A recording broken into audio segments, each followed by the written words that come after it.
осматривает каждый сантиметр. Анна крепко сладко спит далеко где-то, и для него разлука невыносима была. Их интернет-роман, его счастливая судьба.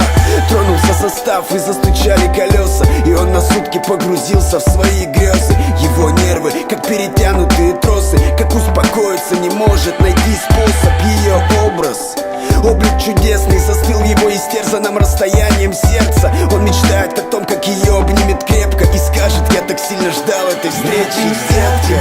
В чужих городах я скучал в пустых поездах.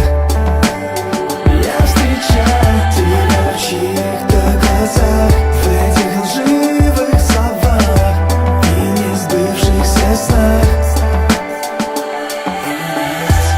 Под стук колес ему не до сна. Так счастлив, как будто звезду с неба достал. В душе весна, а за окном морозы, и кажется, что в жизни в первый раз все настолько серьезно. И вот уже в окне огни незнакомого города, по телу дрожь, но это не от холода, волнения. Его ноги вступили на перрон, и вот она, в которую он был влюблен. Но почему в ее глазах он не видит искры? Ее взгляд остыл, ее слова пусты. В чем дело, что с тобой, любимая, объясни, куда твои ласки и нежность внезапно ушли? И эти дни, проведенные с нею без чувства, она сказала, провожая его грустно, зная, возможно, от слов этих будет больно, но для меня это просто было прикольно. Прости. Все, что было, твоя игра, Твоя игра. все остыло, поверить пора.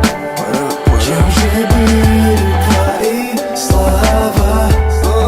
Вместе навсегда, Вместе навсегда. просто ерунда. Просто ерунда, да. Я искал тебя в чужих городах, я скучал в пустых